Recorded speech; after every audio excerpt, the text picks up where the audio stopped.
ఈ దిన వాగ్దానము సామెతల గ్రంథము 3వ అధ్యాయము 32. యథార్థవంతులకు ఆయన తోడుగా ఉండును. ఎంత గొప్ప వాగ్దానాన్ని దేవుడు మనకి అనుగ్రహిస్తూ ఉన్నారండి. ఈ దినమున దేవుడు ఏమంటూ ఉన్నారంటే యథార్థవంతులకు అంటండి. యథార్థత అనేది ఎవరికైతే వారి జీవితంలో ఉంచుకొని వారు నడుస్తూ ఉంటారో ఈ లోకములో దేవుడు వారిని చూచి ఎంత మాత్రం కూడా త్రోసిపుచ్చకుండా వారికి తోడుగా ఉంటారంట. అంటే ఈ లోక మాలిన్యము అనేది వారికి అంటునివ్వకుండా దేవుడు వారికి తోడుగా ఉంటారు. మన జీవితాలలో మనము కోరుకునేది అదే. మనము యథార్థంగా ఉండాలి, దేవుడు మనకి తోడుగా ఉండాలి. మన జీవితము, మన యొక్క కుటుంబము, మన యొక్క భవిష్యత్తు అంతా కూడా మంచిగా ఉంటుందని ప్రతి ఒక్కరూ ఎంతో ప్రయాసపడుతూ ఉంటారు. అయితే దేవుడు అంటూ ఉన్నారు, ఏమంటున్నారు అంటే యథార్థవంతులకి నేను తోడుగా ఉంటాను, వారిని ఎంత మాత్రము కూడా విడిచిపెట్టను అని అంటూ ఉన్నారు. దేవుని వాక్యములో నీతిమంతుల నివాస స్థలములను ఆయన ఆశీర్వదించును. అవునండి, నీతిమంతుల యొక్క నివాస స్థలములను దేవుడు ఆశీర్వదించి ఆయన తోడుగా ఉంటారంట. మన జీవితంలో ఎల్లప్పుడూ కూడా యథార్థతని అనేది విడవకుండా మనము కలిగి ఉంటే కనుక మన జీవితము ఆశీర్వాదముగా, అలాగే మనకి తోడుగా దేవుడు ఉంటారు. ఆనాడు మరి నోవాతో దేవుడు తోడుగా ఉన్నారు, అలాగే యోగుకి కూడా తోడుగా ఉన్నారు. యోగు యథార్థవంతము అనేది వదలలేదు. ఎల్లప్పుడూ కూడా ఎంత కష్టం వచ్చినప్పటికీ కూడా ఆయన యథార్థత వదలలేదు. తన భార్యనే అనేది నీ యథార్థతని నీవు విడిచిపెట్టు అని. కానీ ఆ యొక్క యోగు విడిచిపెట్టకుండా దేవుని యొక్క ఆశీర్వాదము అనగా రెండింతల ఆశీర్వాదము పొందుకునేవాడిగా ఉన్నారని వాక్యము సెలవిస్తూ ఉన్నది. మనము కూడా అట్టి ఆశీర్వాదము, రెండింతల ఆశీర్వాదము పొందుకోవాలంటే మన జీవితంలో తప్పకుండా యథార్థత అనేది కలిగి ఉండి మనము ఎల్లప్పుడూ కూడా దేవుడితో నడిచేవారిగా ఉంటే కనుక మన నివాస స్థలములు ఆశీర్వాదకరముగా, మన జీవితములు ఆశీర్వాదకరముగా ఉంటాయని ఈ దినమున దేవుడు మనకి అనుగ్రహిస్తూ ఉన్నారు. కాబట్టి మన జీవితంలో ఎల్లప్పుడూ కూడా దేనికి కూడా మనము ప్రయాసపడక్కర్లేదు.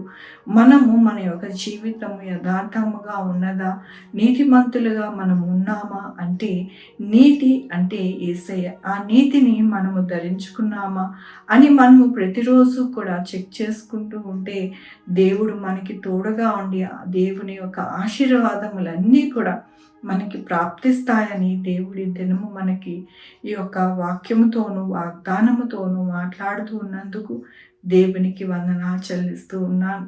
ఇదే నా పుట్టినరోజు, పెళ్లి రోజు, అనేక శుభదినములు చేసుకుంటున్నారు. అందరికీ కూడా నిండారుగా శుభాకాంక్షలు తెలియజేస్తూ ఉన్నానండి. మీ జీవితంలో దేవుని యొక్క ఆశీర్వాదము, ఆయన బహుమానము, ఆయన దీవెన మీకు కలుగును గాక. ప్రార్థించుకుందామండి. దేవా నా తండ్రి, నా ప్రభు, మీ కృపా కనికరాస్తాన్ని బట్టి నీకు వందనాలు, స్తుతులు, స్తోత్రం చెల్లించుకుంటున్నాను. గొప్ప దేవుడుగా మీరున్నారు నాయన, నీకు వందనాలు నా ప్రభు. మేము యథార్థముగా జీవించడానికి నాయన, మీ నీతిని కలిగి ఉండడానికి మాకు సహాయం చేయమని కోరుకుంటున్నాను. మీ కృపా కనికర దీవెన ఎల్లప్పుడూ కూడా ప్రతి ఒక్కరి మీద ఉండడానికి సహాయం చేయండి. ఈ దినము నా పుట్టినరోజు, పెళ్లి రోజు, అనేక శుభదినములు చేసుకుంటున్న వారందరికీ కూడా నిండారుగా దీవించండి, ఆశీర్వదించండి ప్రభు. వారికి రావాల్సిన ప్రతిఫలం వారికి దయచేయండి నా ప్రభు. అలాగే నేను మా కొరకు ప్రార్థించమన్న వారిని, వారి యొక్క బిడ్డల భవిష్యత్తుని, వారి ఆరోగ్యములు, వారి చేతి పనులు, వారి యొక్క ఉద్యోగములు, వ్యాపారములు తోడై ఉండండి. Sugar, BP, thyroid, gastric trouble, ప్రతి విధమైన అనారోగ్యాన్ని తీసివేసి స్వస్థపరిచి యెహోవా నేనన్నారు. మీ కృపను వేడుకుంటున్నానయ్యా. ఉద్యోగాలు లేని వారికి ఉద్యోగాలు దయచేయండి, ఉద్యోగాలు పోకుండా సహాయం చేయండి. మీకు తోడై ఉండండి నా ప్రభు. ప్రతి ఒక్కరికి 2 వీలర్, 4 వీలర్, బస్సెస్, ట్రైన్స్, ఏరోప్లేన్లు ప్రయాణిస్తూ ఉండగా ప్రతి ఒక్కరికి తోడై ఉండండి నాయన. నా తండ్రి, గర్భిణీ స్త్రీలకి సుఖమైన కాన్పు దయచేయండి నాయన. బిడ్డలు లేని వారికి బిడ్డలు దయచేయండి నా ప్రభు. నాయన, ఎవరైతే నా ప్రభు మీ యొక్క కృప కొరకు ఎదురు చూస్తూ ఉన్నారో వారికి మీరు సహాయం చేయమని కోరుకుంటున్నాను నాయన. నా తండ్రి, ఈ యొక్క వీడియోస్ చూసి అనుసరి అనుసరించి మిమ్మల్ని వెంబడిస్తూ ఉన్న వారందరినీ దీవించండి, ఆశీర్వదించండి.